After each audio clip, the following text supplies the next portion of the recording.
여러분, 주변에 이런 사람이 있으신가요? 겉으로 보기엔 조용하고 차분한데 왠지 모르게 가까이 다가가기가 어려운 사람. 눈빛은 깊은데 그 깊이를 들여다보면 어딘가 슬픔이 서려 있는 것 같은 사람. 말을 많이 하지 않고 감정을 잘 드러내지 않아서 때로는 냉정하다거나 무관심하다는 오해를 받는 사람.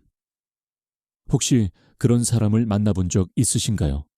아니면 어쩌면 지금 이 영상을 보고 계신 분 자신이 바로 그런 사람일 수도 있습니다. 오늘 저는 이런 사람들의 이야기를 해보려고 합니다. 왜 어떤 사람들은 유독 조용하고 차갑고 거리감 있게 느껴질까요? 왜 그들은 쉽게 마음을 열지 않고 사람들과 일정한 거리를 두려고 할까요? 많은 경우 그건 그들이 원래 그런 성격이어서가 아닙니다. 그건 그들이 너무 많이 상처받았기 때문입니다. 너무 많이 주고, 너무 많이 믿고, 너무 많이 사랑했다가 그만큼 깊이 다쳤기 때문입니다. 스위스의 정신의학자 칼 구스타프 융은 인간 마음의 가장 어두운 곳까지 탐구한 사람이었습니다. 그는 상처받은 영혼이 어떻게 스스로를 보호하는지, 그리고 그 보호 방식이 때로는 어떤 대가를 치르게 하는지를 깊이 이해했습니다. 오늘 이 영상에서는 융의 통찰을 통해 깊은 고통을 겪은 사람들이 보여주는 행동의 이면을 들여다보겠습니다. 그들을 판단하기 위해서가 아니라 이해하기 위해서요. 그리고 혹시 여러분 자신이 그런 사람이라면 오늘 이 시간이 스스로를 조금 더 따뜻하게 바라보는 계기가 되었으면 합니다. 자, 이제 본격적인 이야기를 시작해 볼게요. 먼저 한 가지를 분명히 해두고 싶습니다. 조용하고 거리감 있어 보이는 사람들이 모두 상처받은 사람들인 건 아닙니다. 원래 내향적인 성격인 분들도 있고 그냥 혼자 있는 걸 좋아하는 분들도 있어요. 하지만 오늘 제가 이야기하려는 건 원래는 그렇지 않았던 사람들입니다. 한때는 열정적이고 따뜻하고 사람을 좋아했는데 삶의 경험들을 거치면서 점점 조용해지고 다쳐간 사람들. 이런 분들의 변화에는 대개 깊은 이유가 있습니다. 융은 인간의 마음이 스스로를 보호하기 위해 다양한 방어 기제를 발달시킨다고 보았습니다. 이건 의식적인 선택이 아니에요. 무의식적으로 자동으로 일어나는 일입니다. 마치 뜨거운 것에 손이 닿으면 자동으로 손을 빼는 것처럼 마음도 고통스러운 경험을 하면 자동으로 그 고통에서 벗어나려고 합니다. 그리고 같은 고통을 다시 겪지 않으려고 자신만의 보호막을 만들어요. 깊은 상처를 입은 사람들에게 그 보호막은 종종 거리두기의 형태로 나타납니다. 사람들과 일정한 거리를 유지하는 것, 쉽게 마음을 열지 않는 것, 감정을 드러내지 않는 것, 이런 행동들은 차갑게 보일 수 있지만 사실 그건 더 이상 상처받지 않으려는 보호 본능이에요. 이미 너무 많이 다쳤기 때문에 다시는 그런 고통을 겪고 싶지 않은 거죠. 여기서 융이 말한 페르소나 개념을 이야기해 볼게요. 페르소나는 우리가 사회생활을 하면서 쓰는 가면이에요. 누구나 페르소나를 가지고 있습니다. 직장에서의 나, 가족 앞에서의 나, 친구들과 있을 때의 나, 이렇게 상황에 따라 다른 가면을 씁니다. 이거는 정상적인 거예요. 사회에서 살아가려면 어느 정도의 페르소나는 필요하니까요. 하지만 깊이 상처받은 사람들의 페르소나는 조금 다릅니다. 그들의 페르소나는 단순히 사회적 역할을 위한 게 아니라 생존을 위한 것입니다. 진짜 자신을 철저하게 숨기고 그 누구도 들어오지 못하게 하는 두꺼운 갑옷 같은 거예요. 겉으로는 괜찮은 척, 아무렇지 않은 척 하지만 그 안에 있는 진짜 자신은 아주 연약하고 상처투성입니다. 그래서 절대 그 안을 보여주려고 하지 않아요. 이런 분들은 종종 완벽하게 정상적으로 보입니다. 오히려 너무 잘 기능하는 것처럼 보여요. 일도 잘하고 사람들과도 적당히 어울리고 큰 문제 없이 살아가는 것처럼 보입니다. 하지만 그건 표면일 뿐이에요. 안에서는 엄청난 에너지를 써가면서 그 페르소나를 유지하고 있는 겁니다.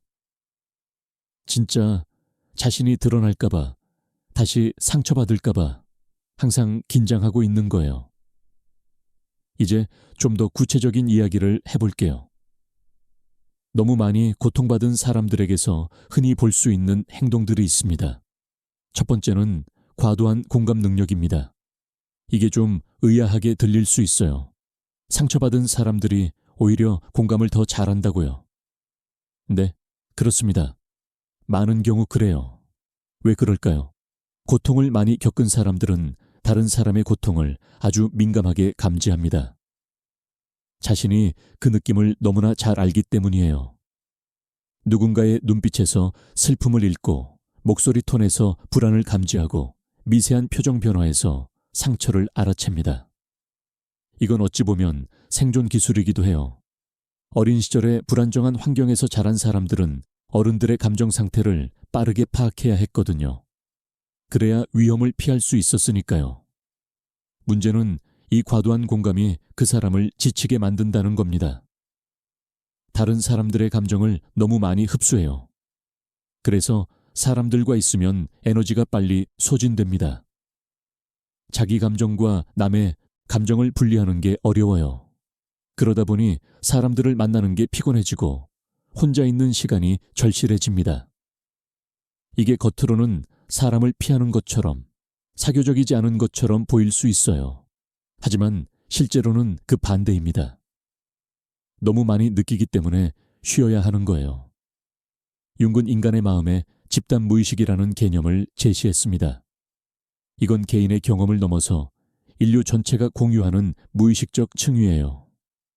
여기에는 원형이라고 불리는 보편적인 이미지와 패턴이 있습니다.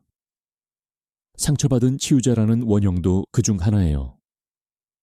이건 자신의 상처를 통해 다른 사람의 고통을 이해하고 치유하는 능력을 얻게 되는 존재를 말합니다. 많은 상담사, 치료사, 사회복지사, 간호사 같은 돌봄 직업에 종사하는 분들이 실제로 어린 시절이나 젊은 시절에 깊은 상처를 경험한 경우가 많습니다. 그들은 자신의 고통을 의미 있는 것으로 전환하려는 무의식적 욕구가 있어요. 내가 이렇게 아팠으니까 다른 사람의 아픔을 덜어주고 싶다는 거죠. 이건 아름다운 면도 있지만 위험한 면도 있습니다. 자신의 상처가 치유되지 않은 상태에서 계속 다른 사람을 돌보다 보면 결국 완전히 소진되어 버릴 수 있거든요. 두 번째로 흔히 볼 수 있는 행동은 믿음에 대한 두려움입니다. 깊이 상처받은 사람들, 특히 신뢰했던 사람에게 배신당한 경험이 있는 사람들은 다시 누군가를 믿는 것이 매우 어렵습니다. 믿음 자체가 위협으로 느껴지거든요. 한번 생각해 보세요. 진심으로 믿었던 사람에게 배신당하는 경험이 얼마나 파괴적인지를요. 그건 단순히 그 사람을 잃는 게 아니에요.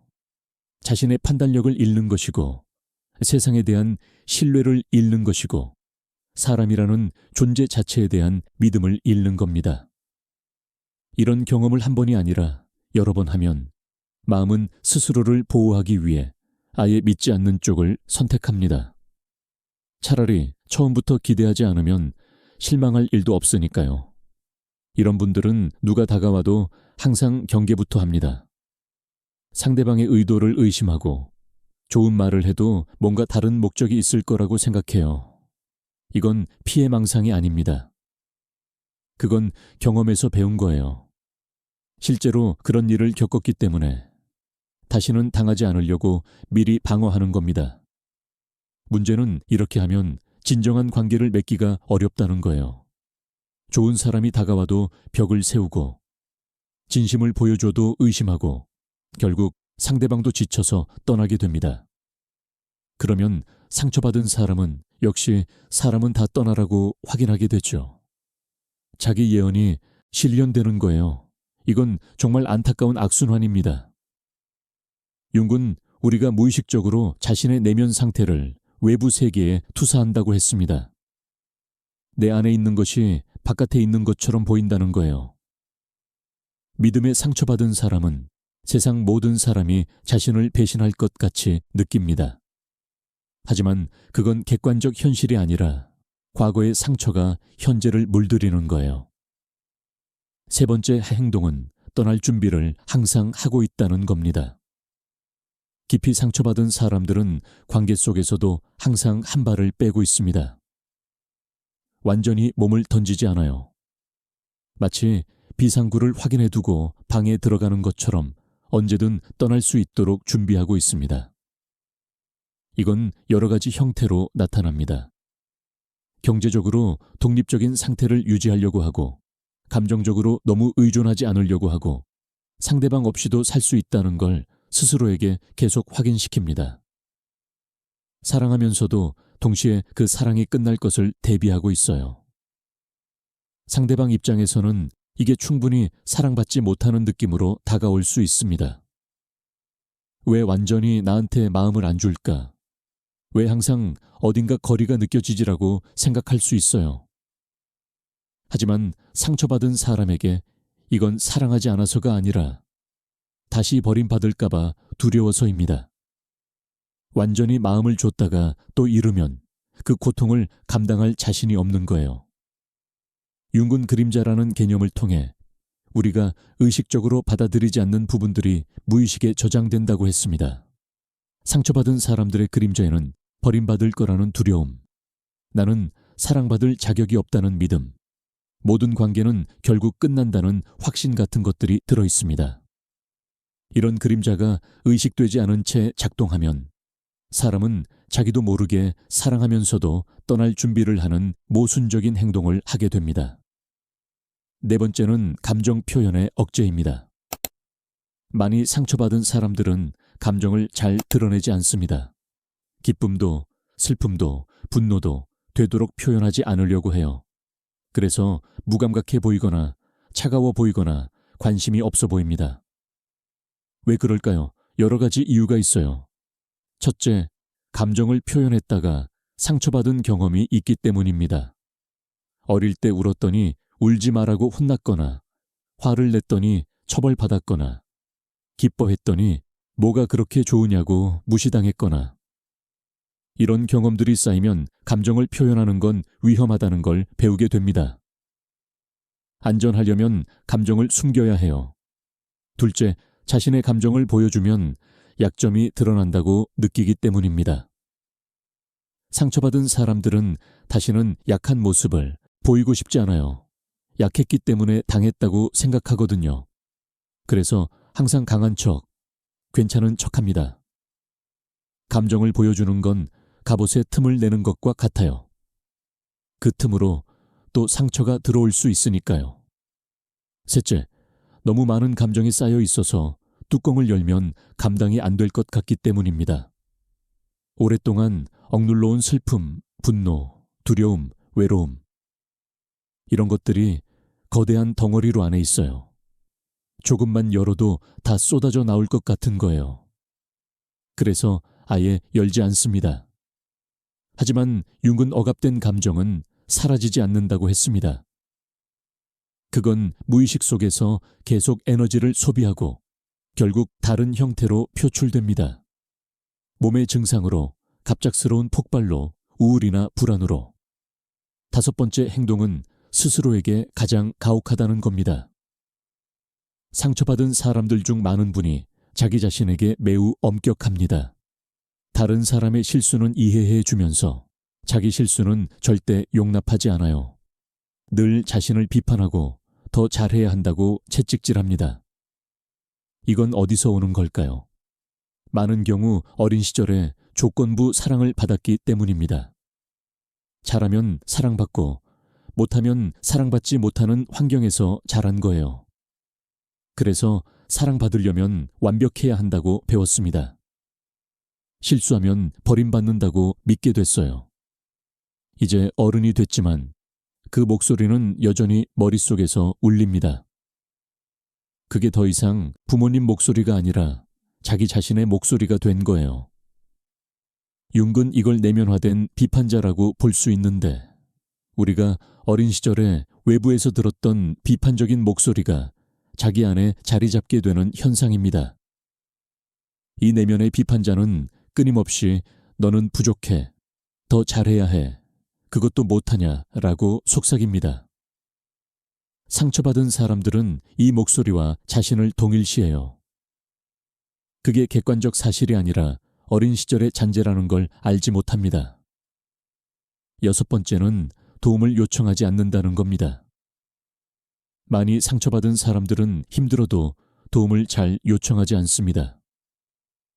혼자 감당하려고 해요. 이건 여러 이유가 있습니다. 첫째, 도움을 요청했다가 거절당한 경험이 있기 때문입니다. 어릴 때 힘들다고 했는데 무시당했거나 도와달라고 했는데 오히려 비난받았거나 기대했던 지지를 받지 못한 경험. 이런 일을 겪으면 도움을 요청하는 건 상처만 더 받는 일이라고 배우게 됩니다. 둘째, 짐이 되고 싶지 않기 때문입니다. 상처받은 사람들은 종종 자신이 다른 사람에게 부담이 될까봐 두려워합니다. 내 문제로 다른 사람을 힘들게 하고 싶지 않아요. 이건 배려처럼 보이지만 사실은 거절당할까봐 두려운 마음이 깔려있기도 합니다. 셋째, 자신만 의지할 수 있다고 믿기 때문입니다. 여러 번 실망하고 배신당하면서 결국 믿을 건 나밖에 없다는 결론에 도달한 거예요. 다른 사람에게 의존하면 약해진다고, 또 다치게 된다고 생각합니다. 융은 인간이 관계 속에서 성장한다고 보았습니다. 완전한 고립은 치유를 더 어렵게 만듭니다. 하지만 상처받은 사람들에게 다시 사람을 믿고 의지하라고 하는 건 불에 댄 사람에게 다시 불에 손을 넣으라고 하는 것과 비슷하게 느껴질 수 있어요.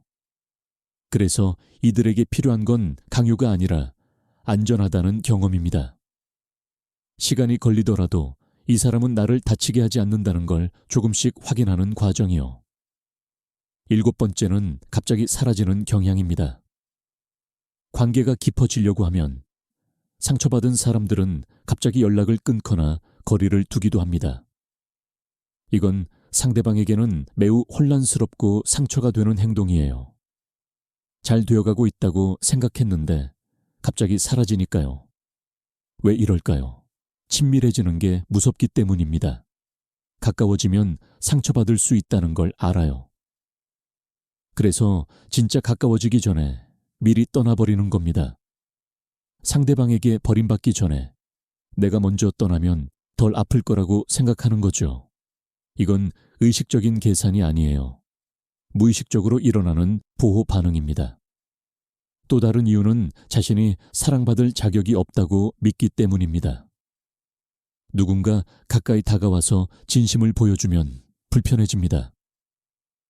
이 사람이 진짜 나를 알면 떠날 텐데라고 생각해요. 그래서 상대방이 진짜 나를 알기 전에, 실망하기 전에 미리 관계를 끊어버립니다.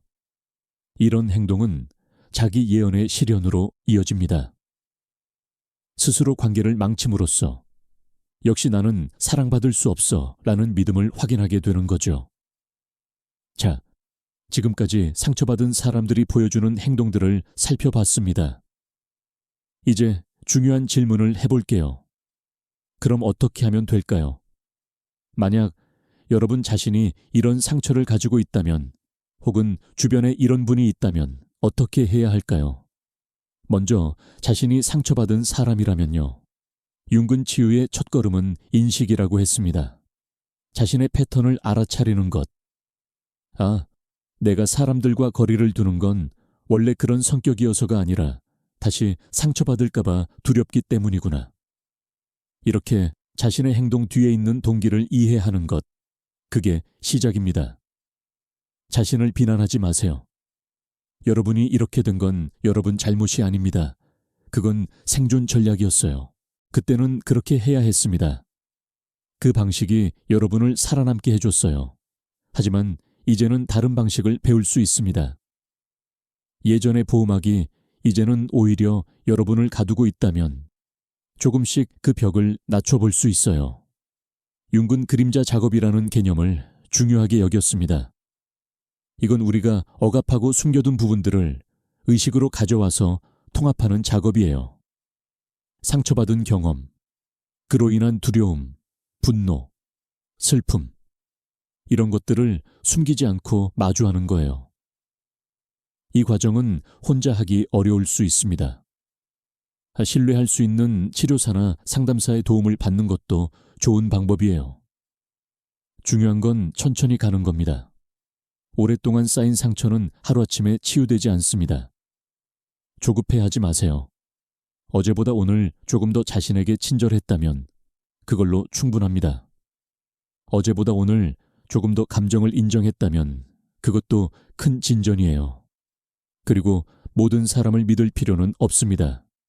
신뢰는 서서히 쌓이는 겁니다. 처음에는 아주 작은 것부터 시작해요. 한 사람에게 아주 작은 것을 나눠보는 거예요. 그 사람이 그걸 잘 다뤄주면 다음에는 조금 더 나눌 수 있습니다. 이렇게 천천히 안전한 경험을 쌓아가는 거예요.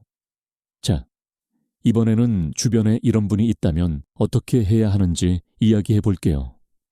가장 중요한 건 판단하지 않는 것입니다. 왜 이렇게 차가워? 왜 마음을 안 열어? 왜 이렇게 어려워라고 판단하면 그 사람은 더 다칠 겁니다. 대신 이해하려고 노력해 주세요.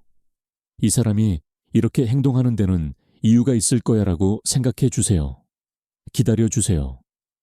상처받은 사람들에게 빨리 마음을 열라고 재촉하면 안 됩니다. 그들에게는 자신만의 속도가 있어요. 여러분이 할 수 있는 건 그냥 거기 있어 주는 겁니다. 판단 없이, 요구 없이 그냥 곁에 있어 주는 것. 그게 그들에게는 엄청난 의미가 있습니다. 일관성을 보여주세요. 상처받은 사람들은 사람을 믿기 어려워합니다. 그래서 여러분이 일관되게 행동하는 게 중요해요. 말과 행동이 일치하고 예측 가능하고 안정적인 모습을 보여주세요. 시간이 지나면서 그들은 이 사람은 안전하다는 걸 조금씩 배우게 될 겁니다. 그들이 마음을 열었을 때 그걸 소중하게 다뤄주세요.